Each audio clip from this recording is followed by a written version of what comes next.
चलिए आइए, मैं अंशु कुमार फिर से आप लोग का एक बार स्वागत करता हूँ जीएस 360 डिग्री वर्ल्ड वाइड में। हम लोग ज्योग्राफी पढ़ रहे हैं और ज्योग्राफी का हम लोग का ये फोर्थ चैप्टर चल रहा था, अपवाह तंत्र। इसके बारे में मुख्य रूप से नदी हम लोग काफ़ी सारा हम लोग देख रखे हैं। गंगा नदी देखे, ब्रह्मपुत्र नदी तंत्र भी पढ़े हम लोग, सिंधु नदी तंत्र भी पढ़ चुके हैं हम लोग।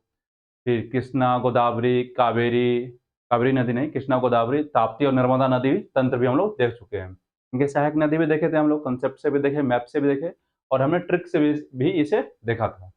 आज हम लोग जो पढ़ने वाले हैं प्रायद्वीपीय भारत की वो नदियां जो कि बंगाल की खाड़ी में अपना जल गिराती हैं, उनके बारे में स्टडी करेंगे। उसके बाद पढ़ेंगे प्रायद्वीपीय भारत की वो नदियां जो कि अरब सागर में जल गिराती है। ठीक है, इस तरह से नदी तंत्र हमारा कंप्लीट होगा। तो आइए आज हम लोग पढ़ना आरंभ करेंगे और आप लोग से फिर से वही बात बोलेंगे हम, जो बार बार बोलना अच्छा नहीं लगता है। आप लोग वीडियो देखिए, देखने के बाद थोड़ा सा लाइक कीजिए और लाइक के बाद आप लोग उसे थोड़ा शेयर कीजिए और सबसे पहले तो सब्सक्राइब कीजिए। ठीक है, देखने के बाद सब्सक्राइब कीजिए। इससे हमें मोटिवेशन मिलता है कि हम लोग बहुत ही किसी तरह से बिजी शेड्यूल से अपना इधर उधर जो कोचिंग में पढ़ाते हैं उसमें से टाइम निकाल करके आपके लिए वीडियो लेकर के आते हैं। ठीक है, तो आपको थोड़ा सा अपना एफर्ट देना है, सब्सक्राइब करना है और लोगों को पास शेयर करना है जो इनको जिसको इस चीज़ की ज़रूरत हो। ऐसा नहीं कि उनके पास भेज दिए जो पढ़ते ही नहीं है, क्या फ़ायदा फिर? कोई फ़ायदा नहीं है। स्टूडेंट के पास शेयर करना है। चलिए, ये हमारा प्रायद्वीपीय भारत की नदियाँ जो आपका अरब सागर को मैंने इसलिए काट दिया है, बंगाल की खाड़ी में जल गिराती है। ठीक है?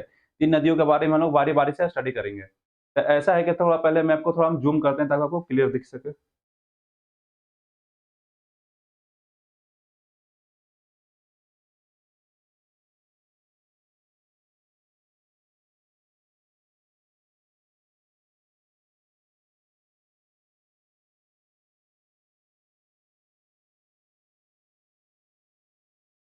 क्लियर है?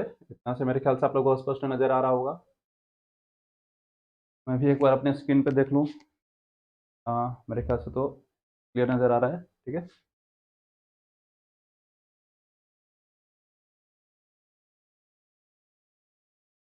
चलिए, आइए हम लोग स्टार्ट करते हैं।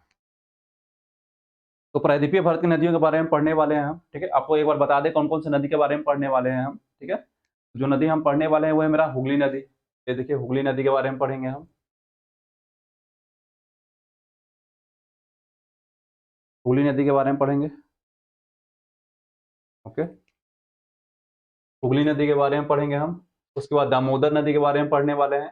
सोनरेखा नदी के बारे में पढ़ने वाले हैं। उसके बाद बैतरनी नदी के बारे में पढ़ेंगे। फिर दसनी कोयल के बारे में पढ़ेंगे। उसके बाद शंख नदी के बाद पढ़ेंगे। उसके बाद ब्राह्मणी नदी और उसके बाद महानदी के बारे में पढ़ेंगे हम। ठीक है, चलिए, तो इन नदियों के बारे में हम आज स्टडी करने वाले हैं। तो बारी बारी से स्टडी करेंगे। सबसे पहले हम स्टडी करेंगे हुगली नदी के बारे में। ठीक है, तो हुगली नदी के बारे में स्टडी करेंगे। आपको दिखाते, ये है गंगा नदी।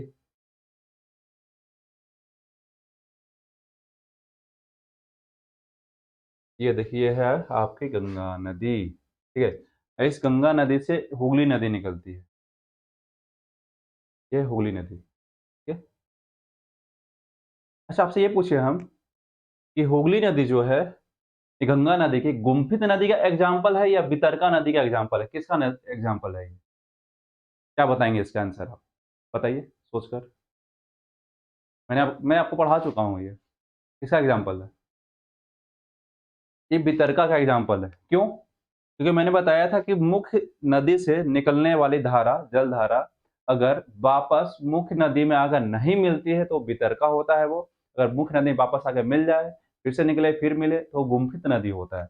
हम देख रहे हैं कि हुगली नदी जब यहाँ निकलती है गंगा से, ठीक है, तो अपना जल ला करके यहाँ बंगाल की खाड़ी में गिराएगी और इसके मुहाने पर 2 द्वीप है। ठीक है, यहाँ पे 2 द्वीप हैं। एक गंगा सागर द्वीप है और एक कौन सा द्वीप है? न्यूमूर सागर द्वीप है। ठीक है, गंगा सागर और न्यूमूर।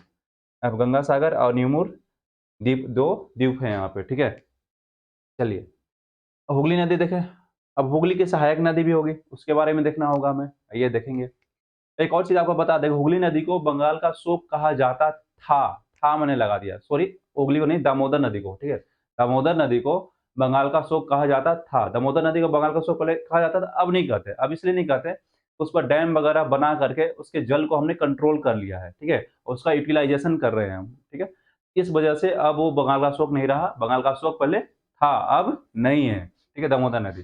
दामोदर नदी आ गया तो दामोदर नदी के बाद जब आया तो पता चलना चाहिए कि दामोदर नदी है कौन-सी नदी भाई? देखते हैं। तो ये है आपकी दामोदर नदी, देखिए, ये दामोदर नदी है जो कि छोटा नागपुर के पठार से निकलती है और ये हुगली की सहायक नदी है। दामोदर नदी हुगली की सहायक नदी है जो कि हुगली की सबसे लंबी सहायक नदी है दामोदर नदी। दामोदर नदी फिर से एक बार बता दूं आपको हुगली की सबसे लंबी सहायक नदी है, ठीक है? और ये कहाँ से निकलती है? छोटा नागपुर के पठार से निकलती है ये, ओके? और ये आपका छोटा नागपुर के पठार में, ठीक है? यहाँ छोटा नागपुर के पठार में और भी पठार से मिलकर बना है, ठीक है? ऊपर में है हजारीबाग का पठार। ऊपर में ये जो देख रहे हैं हजारीबाग का पठार है और नीचे में जो आप देख रहे हैं यहाँ पे ये है आपका रांची का पठार। इधर में राजमहल पहाड़ी इनसे मिल करके बना है आपका रांची, ये छोटा नागपुर का पठार। और ये छोटा नागपुर का पठार जो बना है तो दामोदर नदी जो है ये नीचे में रांची का पठार, ऊपर में हजारीबाग का पठार। हजारीबाग का पठार और रांची के पठार को अलग करता है। कौन अलग करता है देख लीजिए, ये नदी अलग कर गया। ये नदी कौन सी है आपकी? दामोदर नदी है। दामोदर नदी रांची के पठार और हजारीबाग के पठार को अलग करती है और साथ में ये छोटा नागपुर के पठार में बहने वाली सबसे लंबी नदी है। कौन सी? आपकी दामोदर नदी, जो कि हुगली की भी सबसे लंबी सहायक नदी है। चलिए, दामोदर नदी के बारे में देख लिए हम लोग। अब आते हैं हम लोग स्वर्णरेखा नदी के बारे में देखते हैं, ठीक है? हुगली नदी देखे हम लोग, दामोदर नदी भी देखे। अब हम लोग चर्चा करेंगे स्वर्णरेखा नदी के बारे में, ठीक है? चलिए, स्वर्णरेखा नदी। तो स्वर्णरेखा नदी जो हो गया आपका, ठीक है? ये कहाँ से निकलती है? तो ये निकलती है रांची के पठार से। यहाँ पे 2 पठार बताया था ना मैंने, यहाँ पे। ये हो गया आपका हजारीबाग का पठार, ये रांची का पठार। तो रांची के पठार के पास से स्वर्णरेखा नदी इस तरह से निकलती है, ठीक है? स्वर्णरेखा नदी निकली। स्वर्णरेखा नदी रांची के पठार से निकलती है और ये छोटा नागपुर के पठार में बहने वाली दूसरी सबसे लंबी नदी है। कौन? आपकी स्वर्णरेखा नदी। स्वर्णरेखा नदी आपका छोटा नागपुर के पठार में बहने वाली दूसरी सबसे लंबी नदी है। पहली नदी कौन सी थी बताइए? पहली नदी थी दामोदर नदी और दूसरी कौन सी है? स्वर्णरेखा नदी। ऐसी स्वर्णरेखा नदी के तट पे आपका क्या है? जमशेदपुर स्थित है। कौन? जमशेदपुर कहाँ है? स्वर्णरेखा नदी के तट पर स्थित है और स्वर्णरेखा नदी पर ही आपका रांची के पास में हुंडरू जलप्रपात का निर्माण करती है, ठीक है? तो हुंडरू जलप्रपात कहाँ है? रांची के पास में है। कौन सी नदी बनाती है? स्वर्णरेखा नदी बनाती है रांची के पठार के पास में, ठीक है? चलिए, तो आप गौर कीजिएगा ये नदी जो निकली यहाँ से स्वर्णरेखा नदी इस तरह से ये आपका झारखंड में बहते हुए पश्चिम बंगाल में एंटर की। अब पश्चिम बंगाल से फिर कहाँ निकल कर वापस आ गई? उड़ीसा में आई, ठीक है? उड़ीसा में आई और उड़ीसा में आकर अपना जल का मुहाना बनाती है, जल गिराती है, ठीक है? तो अपना मुहाना कहाँ बनाती है? उड़ीसा में आकर बनाती है स्वर्णरेखा नदी, ठीक है? चलिए, तो स्वर्णरेखा नदी के बारे में आप देखें। स्वर्णरेखा नदी में स्वर्ण भी निकाला जाता है इसलिए इसका शायद नाम स्वर्णरेखा नदी रखा गया है, ठीक है? सोना भी निकाला जाता है इसमें से, स्वर्णरेखा नदी में से। चलिए, तो स्वर्णरेखा नदी हम लोग देखे। आइए अब इसके बाद हम लोग जो स्टडी करने वाले हैं, ठीक है? वो स्टडी करेंगे बैतरनी नदी के बारे में। बैतरनी नदी के बारे में स्टडी करने वाले हैं हम लोग। चलिए आइए बैतरनी नदी के बारे में स्टडी करते हैं। तो बैतरनी नदी के बारे में स्टडी करने से पहले आपको ये बता दें कि बैतरनी नदी का निर्माण होता है, बैतरनी नदी कहीं से निकलती नहीं है, ठीक है? बैतरनी नदी का निर्माण होता है। तो 2 नदियों से मिलकर के बैतरनी नदी का निर्माण होता है, ठीक है? और दोनों नदी छोटा नागपुर के पठार से ही निकलते हैं। ये जो छोटा नागपुर का पठार मैंने बनाया है, इसी छोटा नागपुर के पठार से 2 नदियाँ निकलती हैं। कौन-कौन सी नदी? दक्षिणी कोयल नदी और शंख नदी, ठीक है? चलिए दिखाते हैं आपको। ये हो गया आपका दक्षिणी कोयल नदी, ठीक है? ये मैंने शंख नदी बना दिया, ठीक है? ये दोनों नदियाँ मिलेगी, कहाँ आकर मिलेगी? तो उड़ीसा के राउरकेला में, ठीक है? उड़ीसा के राउरकेला में दोनों नदियाँ आकर के मिली, ठीक है? तो उड़ीसा के राउरकेला में अगर आकर ये दोनों नदियाँ जब मिलती है, तो एक नदी का निर्माण करती है जिसको बोलते हैं बैतरनी नदी। ये रहा आपका बैतरनी नदी, ठीक है? तो बैतरनी नदी का निर्माण हुआ किनकी नदी से? तो दक्षिणी कोयल नदी और ये शंख नदी से।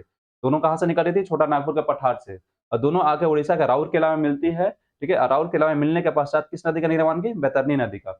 मैंने आपको पहले ही बताया था कि जब 2 नदियाँ जहाँ पर अगर मिलती है और मिलते समय अगर उनकी गहराई सामान्य होता है, बराबर होता है लगभग, तो उन नदियों का नाम चेंज हो जाता है मिलने के पश्चात। अगर बराबर नहीं होता है, तो जिसकी गहराई ज़्यादा होती है, उसके नाम से वो जानी जाती है। क्योंकि यहाँ पे गहराई ज़्यादा था, यहाँ पे, ठीक है? दोनों का गहराई बराबर था, सॉरी दोनों का गहराई बराबर था, इसलिए नाम चेंज हो गया और नदी का नाम क्या हुआ? बैतरनी नदी, ठीक है? चलिए, उसके बाद देखिए यहाँ पे आकर के आप, यहाँ पे यहाँ पे जो आप देख रहे हैं ये, ठीक है? ये क्योंझर का पठार है। कौन-सा पठार है? क्योंझर का पठार है। क्योंझर के पठार से एक नदी निकलती है, ठीक है? क्योंझर के पठार से एक नदी निकलती है, वो कौन-सी नदी है बताइए? क्योंझर के पठार से एक, अच्छा ये बैतरनी नदी बोल रहे थे, सॉरी ये ब्राह्मणी नदी है आपका, ठीक है? तो ब्राह्मणी नदी जो है, आपसे माफ़ी चाहते हैं उस चीज़ के लिए, हम टंग स्लिप हो गया। आपकी दसनी कोयल नदी थी या शंख नदी थे, दोनों आके राउरकेला में मिली और किस नदी का निर्माण कराई? ब्राह्मणी नदी का निर्माण करती है, ठीक है? तो दसनी कोयल नदी और शंख नदी राउरकेला में उड़ीसा में आकर मिल करके ब्राह्मणी नदी का निर्माण करती है, ठीक है? और ये ब्राह्मणी नदी आपका हो गया। इसके बाद देखिएगा, ये आपका ब्राह्मणी नदी है, ठीक है? ब्राह्मणी नदी है। अब यहाँ से बैतरनी नदी निकली है, उड़ीसा में एक केओंझर का पठार है, केओंझर का पठार से इस तरह से एक नदी निकलती है जिसका नाम क्या है? बैतरनी नदी। बैतरनी नदी जो है भद्रा जिला में आकर के, यहाँ पे भद्रा जिला है, ठीक है? यहाँ पे क्या है? भद्रा जिला है।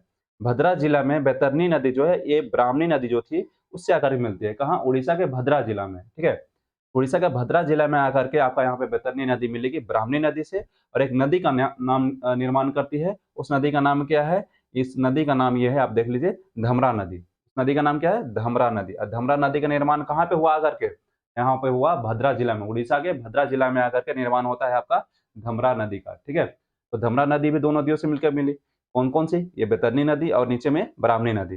दोनों का गहराई सेम था, इसलिए नदी का नाम चेंज हो गया, धमरा नदी कहलाया। और धमरा नदी के नाम से ये अपना जल गिराई की जगह है बंगाल की खाड़ी में, उड़ीसा के तट पर। क्लियर है ये? फिर से एक बार रिकॉल करा दें। ये दसनी कोयल नदी और शंख नदी जो कि छोटा नागपुर का पठार से निकलती है, ये दोनों मिल करके ब्राह्मणी नदी का निर्माण करते हैं। अब ब्राह्मणी नदी जो है, यहाँ पे ब्रेक लगाइए। इसके बाद यहाँ से आप केओंझर का पठार है, केओंझर का पठार से यहाँ से निकालिए आप कौन सी नदी? बैतरनी नदी, और उसको लाके मिला दीजिए भद्रा जिला में, इससे ब्राह्मणी नदी से, और यहाँ पे नदी का निर्माण होगा धमरा नदी का, जो कि आपका जल अपना गिराइए बंगाल की खाड़ी में उड़ीसा के तट पर। चलिए, ये नदी हम लोग देख लिए, क्लियर है हमारा यहाँ पे। आइए अब इसके बाद हम लोग जो देखने वाले हैं, ठीक है? इसके बाद हम लोग जो देखने वाले हैं, ये हम लोग यहाँ तक कंप्लीट हो गया हम लोग का, ठीक है? अब हम लोग इसका स्टडी करेंगे महानदी के बारे में, ठीक है? आपको दिखा दें महानदी कौन सी है? ये है महानदी, ठीक है? ये है महानदी। ये छत्तीसगढ़ के सिहावा श्रेणी से निकलती है, सॉरी। जो छत्तीसगढ़ के सिहावा श्रेणी से निकलती है, ठीक है? ये है सिहावा श्रेणी, ये है सिहावा श्रेणी। तो छत्तीसगढ़ के सिहावा श्रेणी से महानदी निकलती है, छत्तीसगढ़ से प्रवाहित होते हुए कहाँ पहुँचती है ये? बताइए। उड़ीसा में पहुँचती है, ठीक है? महानदी। और इसी महानदी के तट पर क्या है उड़ीसा में? कटक अवस्थित है, जहाँ के हमारा सुभाष चंद्र बोस का जन्म हुआ था।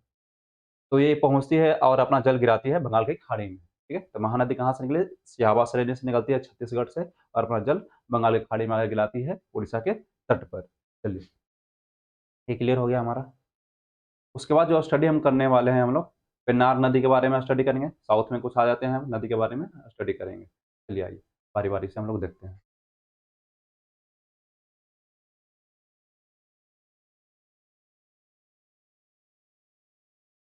ये देखिए, ये है पेन्नार नदी, ठीक है? ये है पेन्नार नदी। अब पेन्नार नदी कहाँ से निकलती है? नंदी पहाड़ी से। ये है नंदी पहाड़ी। पेन्नार नदी कर्नाटक के नंदी पहाड़ी से निकलती है। कर्नाटक के नंदी पहाड़ी कहाँ से निकलती है? तो चिकबलालपुर जिला से। कहाँ से? कर्नाटक के चिकबलालपुर जिला में स्थित है नंदी पहाड़ी, जिससे कि आपके पेन्नार नदी निकलती है, और कर्नाटक से होते हुए आंध्र प्रदेश में आती है, और आंध्र प्रदेश में आकर के अपना मुहाना बनाती है और बंगाल की खाड़ी में जल गिराएगी पेन्नार नदी। क्लियर है? कहाँ से निकली? नंदी पहाड़ी से, कर्नाटक के चिकबलालपुर जिला से। क्लियर है ये? चलिए आगे आइए। देखिए, आप लोग इसको पढ़ रहे हैं, चाहे तो नोट्स भी तैयार करते जाइएगा। नोट्स तैयार करते जाएंगे तो अच्छा होगा, आपके पास एक बेहतरीन ज्योग्राफी का नोट्स तैयार होगा। यकीन मानिए, फिर आपको किसी और बुक को उलटने की आवश्यकता नहीं पड़ेगी। लेकिन हम ये ज़रूर बोलेंगे कि आप बुक ज़रूर उलटिएगा। अगर आप बुक उल्टेंगे नहीं, आपको पता कैसे चलेगा कि हमें आवश्यकता नहीं है? आवश्यकता नहीं है, ये पता करने के लिए आपको बुक उलटना पड़ेगा। अब बुक जब उल्टेंगे, कंपैरिज़न करेंगे, आप पढ़ेंगे, तब आपको समझ में आएगा कि हाँ, इसमें बहुत सारी चीज़ें दी हुई है जो आपका एग्ज़ाम करीब-करीब कवर करा देता है। ठीक है? इसलिए उलटना ज़रूरी है, और ये ईमानदारी के साथ कंटिन्यूअसली आप नोट्स तैयार करते रहेंगे। मैंने यहाँ पे वर्ड यूज़ किया ईमानदारी के साथ, ठीक है? आप स्टूडेंट हैं, तैयारी कर रहे हैं, ईमानदारी ऐसा वर्ड है कि मेरे लिए तो ये बहुत ही कठिन वर्ड है। कठिन वर्ड इसलिए, हार्ड वर्ड इसलिए हम इसका यूज़ कर रहे हैं। एक स्टूडेंट के लिए ईमानदार होना बहुत ही डिफ़िकल्ट है। इसलिए हम ईमानदारी को एक स्टूडेंट के लिए एक अलग-सा डेफ़िनिशन तैयार किए हैं उसके लिए, स्टूडेंट के लिए, ठीक है? स्टूडेंट के लिए मेरे पास ईमानदारी का अलग अलग डेफ़िनिशन है। जैसे हम आपको ये बोलते हैं कि आपको सिर्फ़ ईमानदार होना है, अपने प्रति भी नहीं, अपने टारगेट के प्रति ईमानदार होना है। जो आपने अपने लाइफ में टारगेट सेट किया उसके प्रति ईमानदार होइए। ना अपने माता-पिता के प्रति, और ना ही भाई के प्रति, ना ही चाचा के प्रति, और ना ही दोस्त, और ना ही किसी और के प्रति, ना ही मेरे प्रति। आप ईमानदार होइए तो सिर्फ़ अपने टारगेट के प्रति। अगर जैसे सपोज़ दैट आपको आज तैयार करना था नोट्स, आपका कॉल आ गया, पापा बोले, "अरे बगल में शादी है, जाके अटेंड कर लो, मुझे आने में बहुत टाइम लगेगा यहाँ पे। तुम वहाँ बगल में रह रहे हो, जाके अटेंड कर लो।" तुम भी देखे, हाँ भाई 2 घंटे का तो टाइम है, पापा को ज़्यादा टाइम लगेगा, चलो चल के अटेंड कर लेते हैं। तुम चले गए अटेंड करने। अब क्या था, तुमने तो अपना टाइम बर्बाद किया ना पढ़ने वाला। क्यों? ये पापा के प्रति ईमानदार थे आप, अच्छे बेटे थे उनके, या बेटी थी। नहीं, आपको अपने टारगेट के प्रति ईमानदार बनना है। पापा से झूठ बोलेंगे, पापा मेरा तबीयत खराब है, आज हम जा नहीं पाएँगे हम, दैट्स नॉर्मल। आपको सिर्फ़ और सिर्फ़ अपने टारगेट के प्रति ईमानदार रहना है, तभी आप सक्सेस कर पाएँगे। और जब सक्सेस कर पाएँगे, तो जिस दिन अभी जो भी आप लोग आपसे जो इस तरह की हरकतें पे नाराज़ होंगे ना, कल को वही बोलेंगे, आपके 4 चाँद लगाएँगे तारीफ़ में कि हाँ, ये तो इतना मेहनती था कि मेरी बात को भी नहीं मानता था, अपने पढ़ाई में लगा हुआ रहता था। क्या कहना चाह रहे हैं, आप समझ रहे हैं ना? सिर्फ़ अपने टारगेट के प्रति ईमानदार होइए। बाद बाकी सब मोह-माया है, उससे बाहर निकलिए। तो हम लोग ये पेन्नार नदी देख चुके हैं, इसके बाद हमें देखना है कावेरी नदी के बारे में, ठीक है? चलिए, तो आपको कावेरी नदी दिखाते हैं हम। ये है कावेरी नदी। कावेरी नदी कहाँ से निकल रही है? देखिए, ब्रह्मगिरी के पहाड़ी से निकलती है, ठीक है? कर्नाटक में ब्रह्मगिरी के पहाड़ी है, वहीं से निकलती है आपकी कावेरी नदी, ठीक है? और कावेरी नदी निकलती है, तो कावेरी के सहायक नदियाँ भी हैं, देखते हैं उनके बारे में। तो कावेरी नदी जो निकलती है, तो देखिए, अच्छा, कावेरी नदी के बारे में आपको एक चीज़ बात बता रहे हैं आपको हम। दक्षिण भारत में बहने वाली इन सब नदियों में कावेरी नदी एकमात्र नदी है जो साल भर बहती है, साल भर इसमें जल रहता है। कैसे? सर, ये भी तो ग्लेशियर से नहीं निकलती है, दक्षिण भारत में ग्लेशियर है नहीं। बस जल कहाँ से आता है, साल भर कहाँ से बहती है ये? देखिए, यहाँ पे इसका हमारा दक्षिण भारत का हमें बनावट ऐसा है, ठीक है, कि इसको जल मिलते रहता है। किससे? बारिश से। कैसे मिलता है? जब दक्षिण-पश्चिम मानसून आती है, ठीक है? दक्षिण-पश्चिम मानसून जब जून-जुलाई में, तो यहाँ पे इसको बारिश दक्षिण-पश्चिम मानसून से मिलकर जून-जुलाई में कहाँ पे? ये ऊपर वाला जो पार्ट हो गया इसका, ठीक है? कावेरी नदी का जो ऊपर वाला पार्ट हो गया हमारा, कह सकते हैं कि उत्तर और पश्चिमी पार्ट जो हमारा हो गया कावेरी नदी का उत्तरी पार्ट, उसको दक्षिण-पश्चिम मानसून से जल की प्राप्ति हो जाती है, ठीक है? ये जल की प्राप्ति जो हुई, अपना इसको नदी पूरा मिल गया। उसके बाद जब बात आता है कि सर उत्तर-पश्चिम मानसून से हुआ, अब जून-जुलाई का मौसम खत्म हो गया, अक्टूबर-नवंबर का टाइम आ गया है, अब कहाँ से जल मिलेगा? तो ये लौटता हुआ मानसून जो इधर से आता है, जिसको उत्तर-पूर्वी मानसून भी कहते हैं, जब मानसून आएँगे तो डिटेल में पढ़ाएँगे आपको हम, ठीक है? जिसको उत्तर-पूर्वी मानसून भी कहते हैं, इससे इसको जल प्राप्त हो जाता है नीचे वाले कावेरी नदी घाटी को, ठीक है? तो दक्षिणी कावेरी नदी का जो पार्ट हो गया हमारा, उसको उत्तर पूर्वी मानसून या लौटते हुए मानसून से जल की प्राप्ति हो जाती है, और जो उत्तरी पार्ट था, उसको दक्षिणी-पश्चिम मानसून से जल की प्राप्ति होती थी। इस तरह से कावेरी नदी जो हो गई, वर्ष भर बहने वाली नदी है, दक्षिण भारत की एकमात्र ये नदी है, ठीक है? चलिए, कॉन्सेप्ट को समझ लिए। अब हम लोग कावेरी नदी की सहायक नदी वगैरह जो है उसके बारे में चर्चा करेंगे, ठीक है? आइए, हम लोग देखेंगे कावेरी की सहायक नदी के बारे में। कावेरी नदी अपने प्रवाह क्रम में मुख्य रूप से 3 द्वीप का निर्माण करती है। हाँ, कावेरी नदी जो है ना 3 द्वीप का निर्माण करती है। एक तो श्रीरंगपट्टनम का द्वीप है, एक शिवसमुद्रम द्वीप है, और एक क्या है, श्रीरंगम। तो श्रीरंगपट्टनम और शिवसमुद्रम का जो निर्माण करती है कावेरी नदी, वो निर्माण करती है कहाँ, आपका कर्नाटक में, ठीक है? ये आपकी कावेरी नदी थी, ठीक है? कावेरी नदी यहाँ पे एक निर्माण की है आपका श्रीरंगपट्टनम का, और यहाँ पे शिवसमुद्रम का, कहाँ, कर्नाटक में। तो श्रीरंगपट्टनम और शिवसमुद्रम नामक 2 द्वीप का निर्माण करते हैं कर्नाटक में, और श्रीरंगम द्वीप तमिलनाडु में। यहाँ पे श्रीरंगम द्वीप का निर्माण करते हैं कावेरी नदी अपने फ्लो के क्रम में, बहने के क्रम में, ठीक है? चलिए, उसके बाद आते हैं, यह ऊपरी घाट में दक्षिण-पश्चिम मानसून एवं निचले घाट में उत्तर-पूर्वी मानसून से वर्षा द्वारा जल प्राप्त करती है, हम लोग देख चुके हैं। यह हिमालय नदी की तरह वर्ष भर बहती है, ये भी हम लोग पढ़ चुके हैं। कावेरी की सहायक नदियाँ के बारे में देखना है, चलिए। तो कावेरी की सहायक नदी एक बार पढ़ लीजिए, उसके बाद हम ट्रिक बताएँगे इसका हम। हेमावती है, आकारवती है, अमरावती है, स्वर्णवती है, और क्या है, लोकपावनी है, भवानी है, ठीक है? काबिनी है, तिमसा है, और क्या है, हेरांगी है, और लक्ष्मण तीर्थ है। ये कावेरी नदी की सहायक नदी है। अब बोलेंगे सर कैसे याद रहेगा, इतना सारा तो है कावेरी की सहायक नदी। सबसे याद करने का ट्रिक इसी का है। आपको बस 2 चीज़ पे फ़ोकस करना है, ठीक है? किस-किस चीज़ पे फ़ोकस करना है? वती प्लस वामी। जहाँ भी वती और वाणी लगा हुआ है वो कावेरी की सहायक नदी है। आइए अब हम ढूँढते हैं कैसे? यहाँ देखिए, वती लगा हुआ है, अमरावती में वती लगा हुआ है ना, अच्छा ऊपर से ही आते हैं। क्या है हेमावती, हेमावती में वती है, कावेरी की सहायक नदी है। अकारवती में वती है, आपका ये भी सहायक नदी है कावेरी की। अमरावती में वती है, ये भी सहायक नदी हुई कावेरी की। स्वर्णावती, वती में यहाँ भी वती मिल गया, ये भी किसकी सहायक हो गई, कावेरी की। तो वती से कितने नदी मिल गए, 4 नदी आपको कावेरी की याद होगी सिर्फ वती से, बस। अकारवती, हेमावती, ठीक है, आपका अमरावती, स्वर्णावती। अब देखिए वाणी से पकड़ेंगे, वाणी या वनी रहेगा, वाणी या वनी रहेगा, उससे पकड़ेंगे।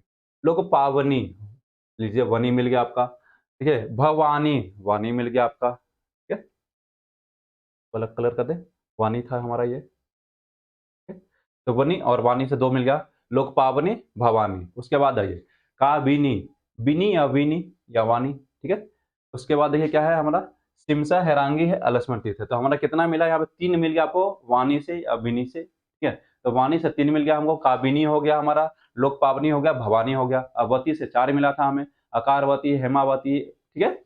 और क्या था, अमरावती या स्वर्णवती। तो वती से 4, 3 से 4, 7 नदी तो सिर्फ वती और वाणी से आपको याद हो गए, ठीक है। वती और वाणी से आपको 4 नदी सहायक नदी, 7 नदी इसके सहायक याद हो गए। अब बच गया क्या हमारा, सिमसा, सिमसा नदी बच गया आपका। हेरांगी अलग से याद करना पड़ेगा और लक्ष्मण तीर्थ आपको अलग से याद करना पड़ेगा। बाद बाकी सब हमारा 7 नदी तो ट्रिक पर थे, 4 वती से और 3 वाणी से।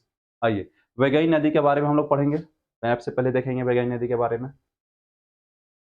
चलिए, ये वैगई नदी है, वैगई नदी देखिए इस तरह से निकल रही है, ठीक है। वैगई नदी कहाँ से निकल रही है, ये वरिष्ठनाडु पहाड़ी से। ये पहाड़ी जो है इसका नाम क्या है, वर्षानाडु, ठीक है। वर्षानाडु पहाड़ी से निकलती है, कहाँ अवस्थित है ये, तमिलनाडु में। तो तमिलनाडु के वर्षानाडु पहाड़ी से निकलती है वैगई नदी, ठीक है। अब वैगई नदी के तट पर ही यहाँ पे मदुरई स्थित है।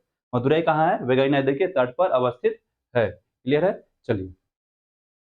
उसके बाद आइएगा यहाँ पे देखिएगा, ये पश्चिमी घाट हो गया। तो पश्चिमी घाट के पूरब से एक नदी निकलती है, पश्चिमी घाट के पूरब से, तो पूरब से नदी निकल रही है, ठीक है। एक कौन सी नदी है, ताम्रपर्णी नदी है। कौन सी नदी है, ताम्रपर्णी नदी, ठीक है। तो ताम्रपर्णी नदी कहाँ से निकल ली, तो पश्चिमी घाट के अगस्त्यामलाई पहाड़ी के पूरब से निकलती है और बंगाल की खाड़ी में अपना जल गिराएगी। खास करके यहाँ पे हम कहेंगे कि आपका वैगई नदी जो थी ये मन्नार की खाड़ी में जल गिरा रही थी। कहाँ, मन्नार की खाड़ी में, मन्नार की खाड़ी, सॉरी पाक की खाड़ी में। आपका ऊपर का जो नदी हो गया वैगई नदी, वो कहाँ जल गिरा रही है, पाक की खाड़ी में जल गिराएगी, पाक की खाड़ी में। और आपका जो नीचे वाला ये ताम्रपर्णी नदी हो गया, ताम्रपर्णी नदी ये अपना जल कहाँ गिरा रही है, मन्नार की खाड़ी में, मन्नार की खाड़ी में, ठीक है। ताम्रपर्णी नदी मन्नार की खाड़ी में अपना जल गिरा रही है। इस तरह से हम लोग नदी वाला जो चैप्टर था, इसमें जो भी नदी हमारा बंगाली खाड़ी में जल गिराती है उसके बारे में बारी बारी से स्टडी किए, बारीकी से एक एक नदी को हमने स्टडी किया। सहायक नदी को भी देखें उसके हम लोग, ठीक है, ट्रिक से भी देखे जहाँ जरूरत पड़ा। अब हम कल देखने वाले हैं पश्चिमी घाट से निकलने वाली नदियां जो अरब सागर में अपना जल गिराती है, उन नदियों के बारे में कल हम स्टडी करेंगे, ठीक है। तो आज आपका लेक्चर यहीं पर हम समाप्त करते हैं। और आप लोग को फिर से एक बार वही चीज बोलेंगे हम, कि लाइक कीजिए और सब्सक्राइब कीजिए। प्लस इनको जो इच्छुक है ज्योग्राफी पढ़ने का, जो उनको ज्योग्राफी समझ में ठीक से नहीं आता है, बुक पढ़ते हैं आप, रीडिंग मारते हैं, बहुत सारे बुक हैं, नाम लेना नहीं चाहेंगे हम। आप रीडिंग मार कर निकल जाते हैं लेकिन आपको समझ में नहीं आता है, तो आप मैप के थ्रू आकर पढ़िए मेरे साथ, ठीक है। यूट्यूब पे पहली बार पूरी तरह से फ्री ज्योग्राफी मिल रहा है आपको मैप के थ्रू। आप इसको मैप के थ्रू पढ़िए, विजुलाइज कीजिए, समझिए, ठीक है। चलिए, आपने हमें इतना इंपॉर्टेंट अपना टाइम दिया, इसके लिए बहुत बहुत धन्यवाद आप